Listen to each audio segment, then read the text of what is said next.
ہم یہ یہاں پہ آ گئے ہیں، یہ ویو ذرا پہلے چیک کر لیں، اس کے بعد ہم آپ کو اچھی اچھی باتیں اور بھی بتائیں گے ساتھ ساتھ. یہ پانی کی آبشارز اور نائس ویو ہے وچ یو وڈ لائک. ابھی ہمارے پاس لاسٹ میں ہم آ گئے ہیں ایم ایس ایم کے جو پریزیڈنٹ ہیں ان کے پاس، اور پھر ان کے خوش آمدید کہیں گے. سر السلام علیکم. وعلیکم السلام ورحمۃ اور بہت پیاری جگہ پہ آپ بیٹھے ہوئے ہیں اور اتنا آپ انجوائے کر رہے ہیں. کچھ حوالے سے کچھ یوتھ کے حوالے سے کچھ اچھی سی کچھ پیاری پیاری باتیں، اچھی اچھی باتیں. دیکھیں جس طرح عاصم بھائی نے مجھ سے پہلے وہ بتا چکے ہیں آپ کو کہ مختلف تنظیمات ہیں، یوتھ کی بھی ہیں، اسٹوڈنٹس کی بھی ہیں، تو وہ اپنی پولیٹیکل ویوز بھی رکھتی ہیں، اپنے ریلیجیس ویوز بھی رکھتی ہیں، اور وہ ساتھ کچھ اسٹرگل کر رہی ہیں. لیکن ایک یوتھ کو یہ چاہیے کہ وہ کسی مقصد کو لے کر، مقصدیت کو ساتھ لے کر چلیں. اور سب سے پہلے تو ان کی تعلیم ضروری ہے، کہ اگر وہ تعلیم حاصل نہیں کر سکتے تو علم اور اخلاق کی چیز جو ہے نا لیڈرشپ کے لیے بہت ضروری ہے. تو اگر وہ لیڈنگ کردار ادا کرنا چاہتے ہیں تو اس کے لیے ضروری ہے کہ وہ اپنی تعلیم پر توجہ دیں، اور پھر اخلاق کے لیے ضروری ہے کہ وہ اپنے کردار اور اپنے اخلاق کو اچھا رکھیں، اور یہ چیز لیڈرشپ کے لیے بہت ضروری ہے. اچھا، اور کچھ سنانا چاہ رہے تھے؟ کچھ کوئی اچھا سا کوئی ہمارے ناظرین کے لیے ویو کمنٹ کریں، کوئی اچھی سی. صدیقی کی نظم آپ کو سنانا چاہتا ہوں. ماشاء اللہ. سہیب مغیرہ صدیقی کہتے ہیں کہ میں کمرے میں پچھلے 31 دنوں سے فقط اس حقیقت کا نقصان گننے کی کوشش میں الجھا ہوا ہوں کہ تو جا چکی ہے. اوہو. میں کمرے میں پچھلے 31 دنوں سے فقط اس حقیقت کا نقصان گننے کی کوشش میں الجھا ہوا ہوں کہ تو جا چکی ہے. تجھے رائے گانی کرتی برابر اندازہ نہیں ہے.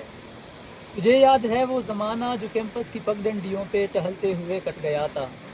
تجھے یاد ہے جب قدم چل رہے تھے کہ ایک پیر تیرا تھا اور ایک میرا. تجھے یاد ہے جب قدم چل رہے تھے کہ ایک پیر تیرا تھا ایک پیر میرا. قدم جیسے ساپا گماپا گسارے متبلے کی ترکٹ پہ تک دن دنک دن دنک دن دنا دن بہم چل رہے تھے. قدم چل رہے تھے، قدم جو مسلسل اگر چل رہے تھے تو کتنے گویوں کے گھر چل رہے تھے. مگر جس گھڑی تو نے اس راہ کو میرے تنہا قدم کے حوالے کیا ان سروں کی کہانی وہیں رہ گئی. مگر جس گھڑی تو نے اس راہ کو میرے تنہا قدم کے حوالے کیا ان سروں کی کہانی وہیں رہ گئی. کتنی کلیاں بلاول گویوں کے ہونٹوں پہ آنے سے پہلے فنا ہو گئے. کتنے نصرت فتح، کتنے مہدی حسن منتظر رہ گئے کہ ہمارے قدم پھر سے اٹھنے لگیں.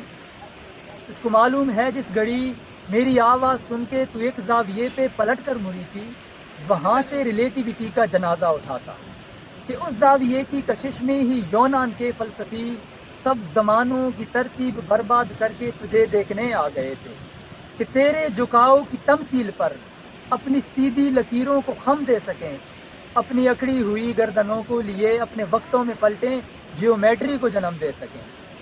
اب بھی کچھ فلسفی اپنے پیکے زمانوں سے بھاگے ہوئے میرے رستوں پہ آنکھیں بچھائے ہوئے اپنی دانست میں یوں کھڑے ہیں کہ جیسے وہ دانش کا منبع یہیں پر کہیں ہے، مگر مڑ کے تکنے کو تو ہی نہیں ہے. تو کیسے فلورنس کی تنگ گلیوں سے کوئی ڈیونچی اٹھے، کیسے ہسپانیامے پکاسو بنے ان کی آنکھوں کو تو جو میسر نہیں ہے. کیسے ہسپانیامے پکاسو بنے ان کی آنکھوں کو تو جو میسر نہیں ہے. یہ سب تیرے میرے اکٹھے نہ ہونے کی قیمت ادا کر رہے ہیں، کہ تیرے نہ ہونے سے ہر ایک زماں میں، ہر ایک علم و فن میں، ہر ایک داستاں میں کوئی ایک چہرہ بھی تازہ نہیں ہے. تجھے رائے گانی کرتی برابر اندازہ. واہ واہ.